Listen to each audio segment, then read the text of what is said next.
Hello students, welcome to plus one physics. So we are going to discuss the first chapter, that is units and dimensions.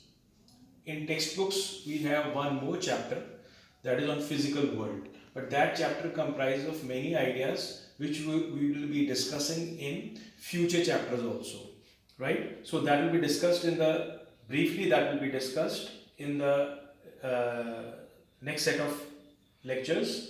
But now, for now, we are going to concentrate on units and dimensions. This is the first basic chapter which develops the physics part for plus one as well as base for plus two also, right? Now, what is physics basically?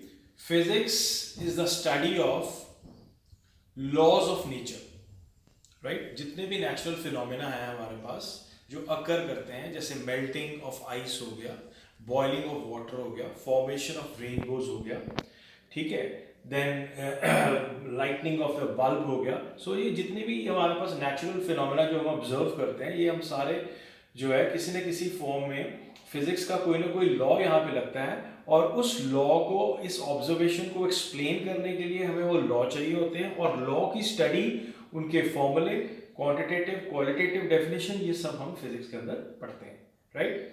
सो उसी context में अब जो law हमने बनाना है, उस law की definition हमने observation के बेस पे बना ली, लेकिन उसको जब हम मेजरेबल फॉर्म में लाएंगे, क्वांटिटेटिव एक्सप्लेनेशन उसको देंगे ताकि हम प्रिसाइजली उसकी वो अंडरस्टैंड कर सकें, तो we need some measurable quantities. तो उसमें हमारे पास सबसे पहले जो डेफिनेशन आती है, that is on a physical quantity. So what is a physical quantity? Anything which can be measured, that is termed as a physical quantity, right? Measure का मतलब जैसे डिस्टेंस है, स्पीड है, ठीक है, एक्सेलरेशन है, फोर्स है, एनर्जी, ये सब मेजरेबल क्वांटिटीज हैं वन वे और अनदर. कुछ डायरेक्टली मेजर हो जाती हैं, कुछ फॉर्मूले के थ्रू हम उसको कैलकुलेट कर लेते हैं, but they will have some specific set values. तो इन सबको हम फिजिकल क्वांटिटीज की कैटेगरी में डाल देंगे. Now there are two basic types of physical quantities. कौन कौन सी? First is fundamental physical quantities. ये वो फिजिकल क्वांटिटीज हैं जिनकी इंडिपेंडेंट डेफिनेशंस हैं, right? So these are independently defined. इसमें आ जाएगा mass, length, time, current etcetera, ठीक है. उसके बाद the second set of quantities, they are termed as derived physical quantities. जो ये सेकेंड पार्ट में मैंने दिखाया है, derived itself कहीं ना कहीं से derive हुआ होगा. तो these depend on fundamental physical quantities for their definition. मतलब कि ये जब भी हमें इनको डिफाइन करना होता है तो हमें जो है डिपेंड करना पड़ता है फंडामेंटल फिजिकल क्वांटिटीज के ऊपर. फॉर एग्जांपल जैसे हम वेलोसिटी की बात कर लें, ठीक है, या स्पीड की बात कर लें, speed distance by time. Distance जो है वो लेंथ है, टाइम नीचे, लेंथ और टाइम, लेंथ और टाइम जिनकी रेशियो से डिस्टेंस स्पीड बनती है हमारे पास, वो दोनों के दोनों, लेंथ और टाइम दोनों फंडामेंटल फिजिकल क्वांटिटीज हैं. ऐसे ही हमारे पास एक्सेलरेशन आ गई, फोर्स आ गई, ठीक है, वो ये सारी की सारी जो है फंडामेंटल फिजिकल क्वांटिटीज से हमारे पास जो है वो कंस्ट्रक्ट होती हैं. Therefore they are termed as derived physical quantities.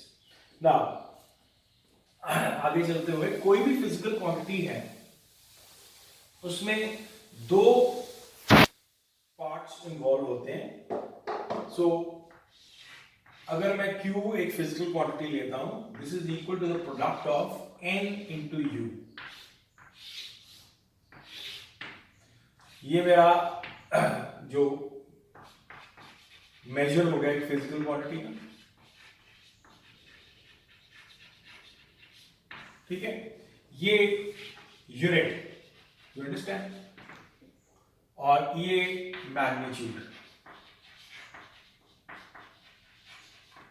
Example हमारे पास जैसे लेंथ है, ठीक है, it is 300 centimetres. So unit centimetre हो गया, ठीक है, स्टैंडर्ड ऑफ कंपैरिजन एक तरह से. यूनिट वो सेंटीमीटर्स में हो गया, और जितने number of times centimetres picture में आ गया, 1 1 1 300 टाइम्स, तो वो इसका मैग्नीट्यूड हो गया। सो ये मैग्नीट्यूड न्यूमेरिकल वैल्यू या मैग्नीट्यूड हो गया, ये यूनिट हो गया आपका।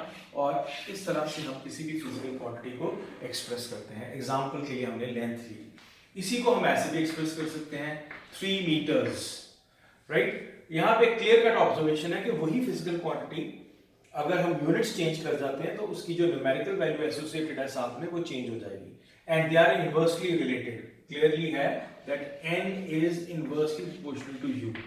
कहने का मतलब है कि अगर यूनिट हम बड़ा कर देंगे तो मैग्नीट्यूड छोटा हो जाएगा, एंड वाइस वर्सा।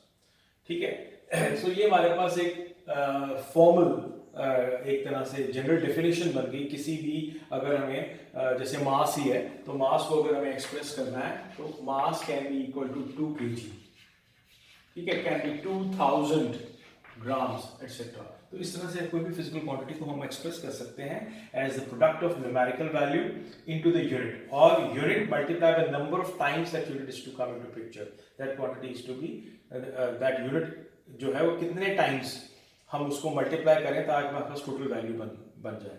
1 किलोग्राम, फिर उसके बाद 2 है तो डबल कर दिया एक तरह से, 1 + 1 या 2 टाइम्स हो गया, तो हमारे पास वो टोटल फिजिकल क्वांटिटी बन गई।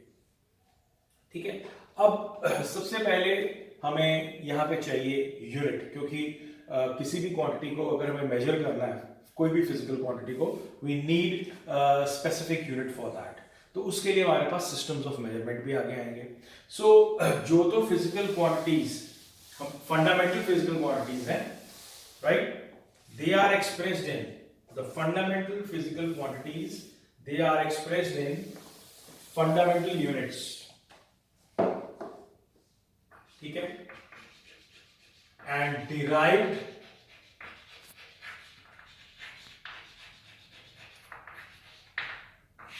physical quantities are expressed in terms of derived units।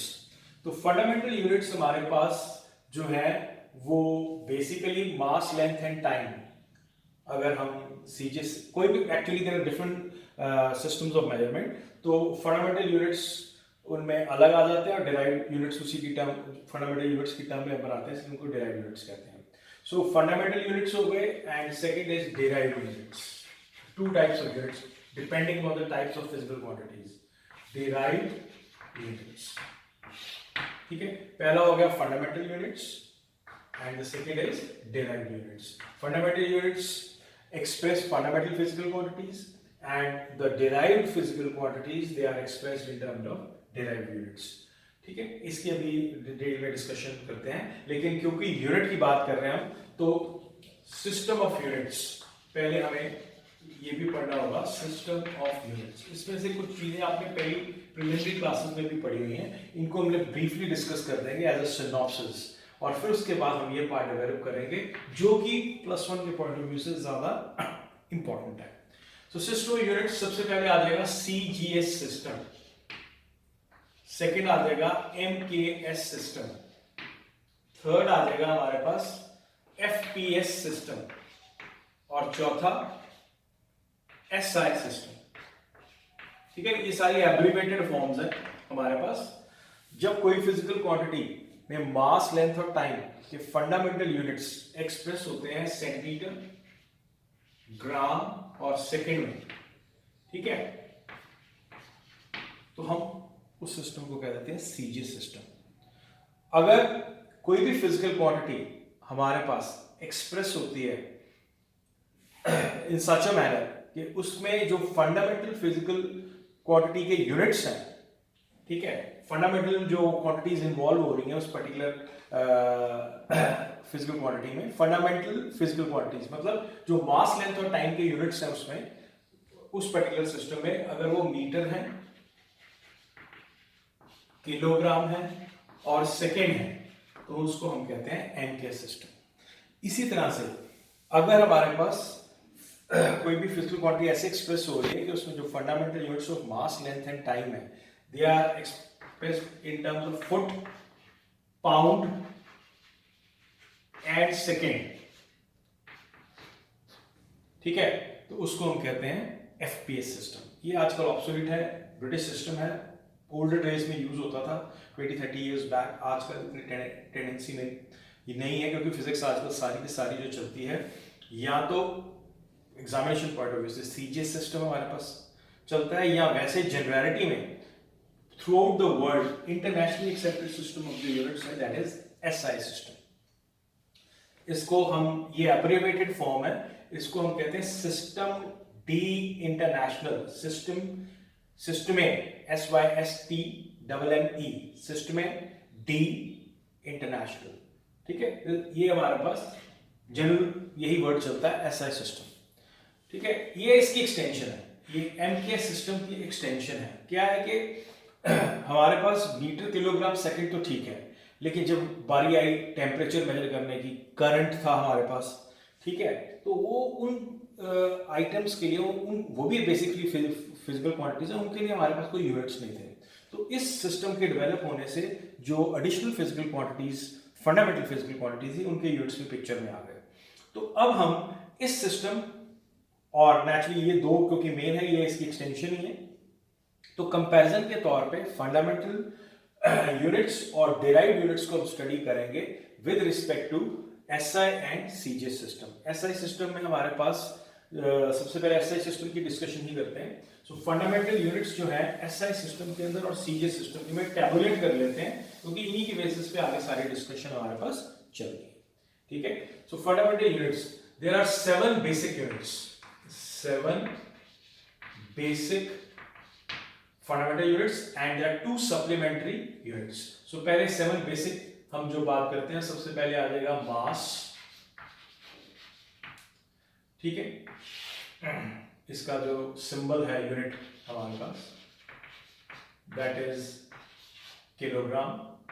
The second is length, इसको SI, this is all in SI system, SI units की डिस्कशन कर रहे हैं यहां पे हम।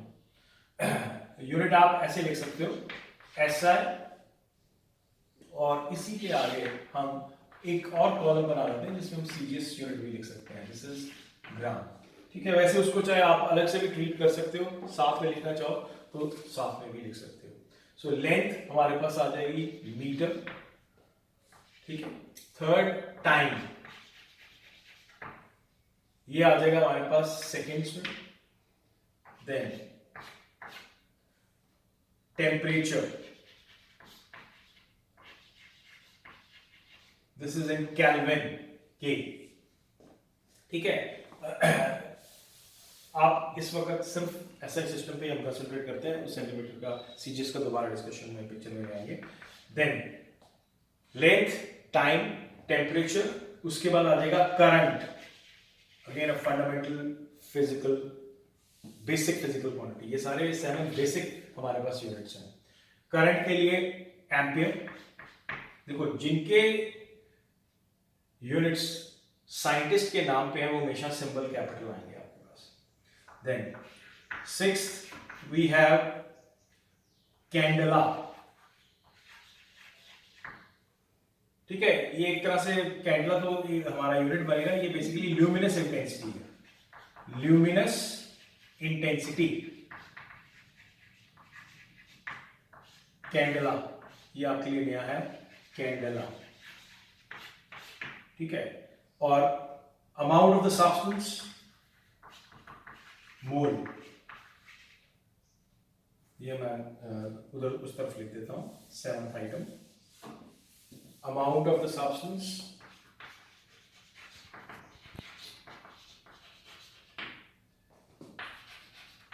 मोल।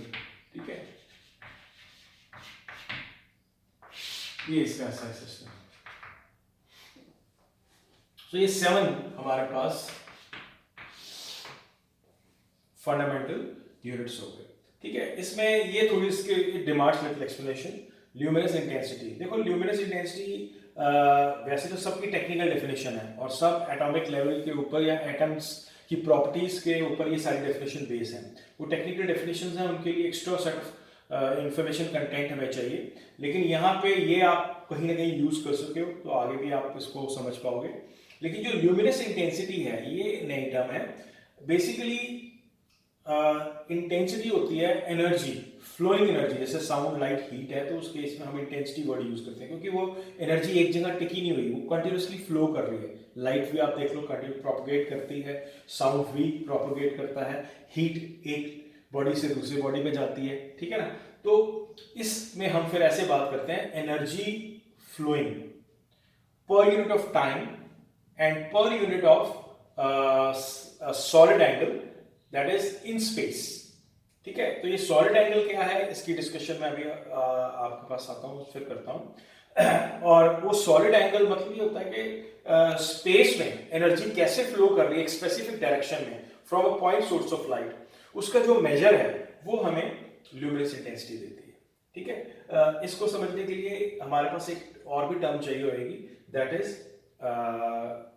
Solid angle. तो वो आगे आ रहा है डिस्कशन में, थोड़ा सा और क्लियर हो जाएगा। वैसे luminous intensity as such application की फॉर्म में चाहे +2 के अंदर आए, वैसे हमें इसकी नीड नहीं है, क्योंकि कोई भी टॉपिक जो डायरेक्टली हमारे पास सिलेबस में नहीं है as far as CBSE, ISC या स्टेट, जो काफ़ी हद तक स्टेट बोर्ड्स में ये पार्ट पिक्चर में नहीं आता, लेकिन इंफॉर्मेशन कंटेंट और टेबल को कंप्लीट करने के लिए हमें ये वैल्यूज, हमें जो सारे पॉइंट्स हैं वो पता होने चाहिए, ठीक है। 7 बेसिक यूनिट्स आ गए। इसके बाद हमारे पास आएंगे 2 सप्लीमेंट्री यूनिट्स, वो भी SI सिस्टम का ही पार्ट है, ठीक है। 7 बेसिक यूनिट्स हो गए। सप्लीमेंट्री, ये दोनों नए हैं, सप्लीमेंट्री यूनिट्स। सबसे पहले हमारे पास आएगा प्लेन एंगल, जिसका SI में सिंबल है रेडियन, मतलब वैसे रेडियन सिंबल है वर्डिंग में, और जो यूनिट है प्लेन एंगल का, और RAD, इतनी एब्रिवेटेड फॉर्म इसकी है, एब्रिवेटेड तो नहीं है, मतलब पार्ट ऑफ द पूरा इसमें वर्ड नहीं चलता, इतना ही वर्ड चलता है। देन सॉलिड एंगल, ये 2 सप्लीमेंट्री यूनिट्स हैं जो SI सिस्टम में एग्जिस्ट करते हैं, दैट इज स्टेरेडियन, SR। अब मैं ये क्या है ये दोनों ब्रीफली आपको डिफाइन भी कर देता हूं, ठीक है। सबसे पहले हम बात करते हैं प्लेन एंगल की। तो प्लेन एंगल आपने ऑलरेडी अपनी ज्योमेट्री के अंदर बहुत जगह पढ़ा हुआ है। सपोज कर लो कि हमारे पास एक सर्कल है जिसका सेंटर ये है और ये इसका रेडियस है, ठीक है। तो इसमें आप यहां से हम एक सर्टेन आर्क कट कर लेते हैं और इसको ज्वाइन कर लेते हैं, ये एंगल कह देते हैं theta. So this is a figure drawn in a plane, जैसे पेज है आपका, ठीक है। तो इसको हम थीटा प्लेन, इसकी अब न्यूमेरिकल डेफिनेशन कर रहे हैं, arc length divided by the radius, ये इसकी न्यूमेरिकल डेफिनेशन होगी, ठीक है। So it is an angle subtended by an arc of a circle at the center of that circle, ठीक है। So naturally जब ये arc length, ये इसको कई बार L भी कह देते हैं, जब arc length और रेडियस की न्यूमेरिकल वैल्यू सेम हो जाएंगी, ठीक है, और यूनिट्स भी सेम होंगे, ये हमेशा याद रखना है। ये एंगल तभी रेडियन में निकलेगा जब ये दोनों यूनिट सेम होंगे। So when an arc length is equal to the radius, then theta becomes 1 radian,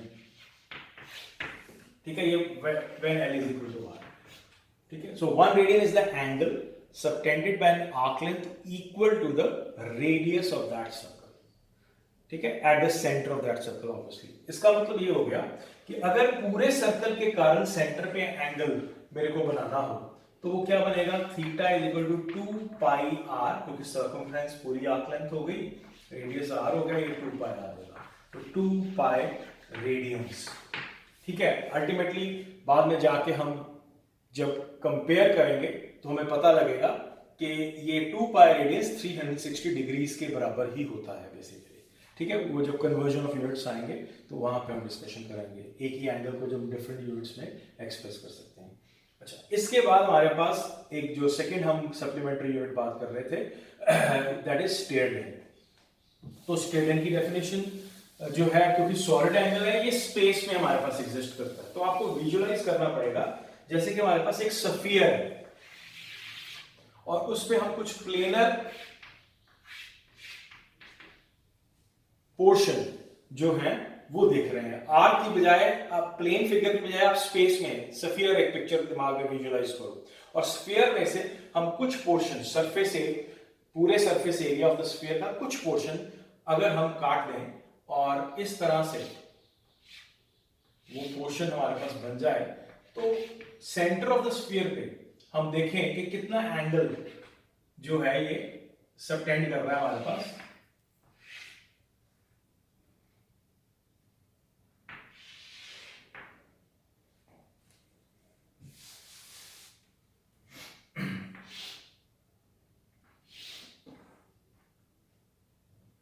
supposing ये हमारे पास एक पोर्शन ऑफ द, यहाँ पे जो मैं काटा है वो आ गया, और वो उसका देखना है कि वो एंगल कितना प्रोजेक्ट करेगा सेंटर के ऊपर। तो यहाँ से हम ये जो है वो ज्वाइन कर सकते हैं, और पीछे से भी हम यहाँ पे कंपैरिजन ये आ जाएगा हमारे पास। ठीक है, तो एक तरह से ये आपका स्पेस के अंदर हमारे पास इस तरह से एंगल सबटेंड हो गया, क्योंकि ये जो एंगल है नेचुरली स्पेस में आना है। तो ये जो एंगल है ये, इसको हम स्टेडन बेसिकली डिफाइन करते हैं, क्योंकि स्पेस में होना है तो 1 2 3 4, इसमें ये ऐसे 4 आपके पास लाइंस बनेंगी, उनके अंदर हमारे पास एंगल बनेगा।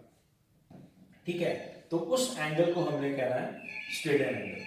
ठीक है, तो जो ये स्टेडन एंगल है इसकी जो डेफिनेशन है, हम इसको यूजुअली क्या कह देते हैं कि मान लो ये सरफेस एरिया हमारे पास DA है, ये एग्जैजरेटेड फिगर है, और इसको हम इस तरह का सिंबल दे देते हैं। ठीक है, this is equal to planar area divided by radius का स्क्वायर, रेडियस स्क्वायर।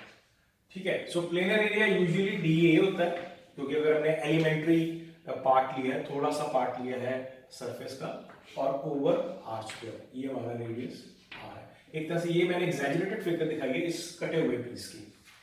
ठीक है, तो ये हमारे पास डेफिनेशन बन गई।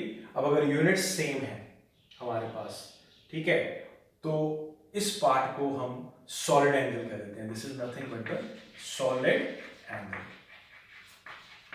सो solid angle subtended bye complete sphere at its centre कितना होएगा? प्लेनर एरिया पूरे स्फीयर का 4 पाई आर स्क्वायर, उसी का रेडियस का स्क्वायर आर स्क्वायर, तो कितना हो गया 4 pi. So this is solid angle subtended. ठीक है, इस तरह से अगर पोर्शन ऑफ द स्फीयर, मतलब आपके पास पूरे स्फीयर का कुछ पार्ट है, तो फिर जनरल डेफिनेशन हमारी होगी कि जितना प्लेनर एरिया है उसको ऊपर रखो, आर स्क्वायर नीचे रखो, दोनों की रेशियो ले लो, तो आपके पास सॉलिड एंगल जनरेट हो जाएगा। और जैसे कि planar figure centre of the circle पे, पूरा का पूरा सर्कल जो है वो एंगल बनाती है 360 डिग्री का, लेकिन जो सॉलिड एंगल बनता है, मतलब पूरा स्फीयर जो अपने सेंटर पे एंगल, पूरी की पूरी जो वो 3D के अंदर, स्पेस के अंदर हमारे पास जो एंगल सबटेंड करता है पूरा स्फीयर अपने सेंटर पे, वो हम अब रेडियंस की टर्म्स में नहीं मेजर कर सकते। उसके लिए हमने एक नया यूनिट डिजाइन किया है जिसको हम स्टेडियन कहते हैं। इसकी बहुत ज्यादा यूटिलिटी नहीं है, बट इंफॉर्मेशन कंटेंट के लिए हमें पता होना चाहिए। कुछ आगे जाके +2 के अंदर चैप्टर्स आएंगे जिसमें हम इसको यूज करेंगे। सो ये हमने फंडामेंटल और डिराइव्ड फंडामेंटल यूनिट्स की डिस्कशन करी। डिराइव्ड यूनिट्स हमारे पास जो बनेंगे वो नेचुरली इन्हीं से ही आगे कंस्ट्रक्ट होते हैं।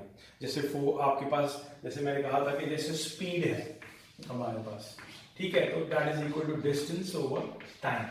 अब डिस्टेंस लेंथ हो गई हमारे पास, तो वो मीटर आ गया एक तरह से। टाइम आपके पास सेकंड हो गया, मीटर भी हो सकता है अगर ऐसा सिस्टम में चल रहे हैं, सेंटीमीटर भी है, तो ये यूनिट आपका नया बन गया मीटर पर सेकंड। ऐसे जो न्यूटन हमारा यूनिट है, जो जाउल हमारा यूनिट है, न्यूटन फोर्स का है, जाउल हमारे पास एनर्जी का है, तो ये सारे डिराइव्ड यूनिट्स हैं।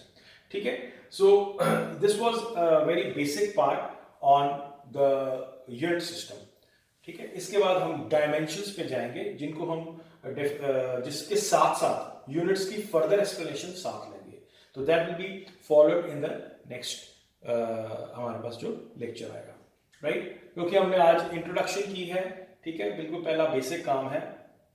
ये एप्लीकेशन में तो नहीं इतना आता, ऐसे एप्लीकेशन के ओरिएंटेड ही हमारे पास क्वेश्चंस आते हैं, चाहे वो बोर्ड है, बोर्ड में बेसिक लेवल आते हैं, कंपटीशन में एप्लीकेशन ओरिएंटेड क्वेश्चन आते हैं, न्यूमेरिकल ओरिएंटेड ज़्यादा आते हैं। ठीक है, +1 +2 के कंबाइंड सिलेबस में से। तो उसके लिए हमारे पास सर्टन सेट ऑफ बुक्स जो चाहिए, ऑब्जेक्टिव, सब्जेक्टिव, और जो मटेरियल है, जो हमारा टेस्ट सिस्टम है, जो असाइनमेंट्स हम देते हैं, वो सब की डिस्कशन जो है हम फिर फॉलोइंग जो नेक्स्ट हमारा वीडियो लेक्चर आपके पास आएगा उसमें हम डिटेल में डिस्कशन करेंगे, और मेथड भी हम डिस्कस करेंगे कि किस तरह से हमें फिजिक्स बेसिकली पढ़नी चाहिए। ओके।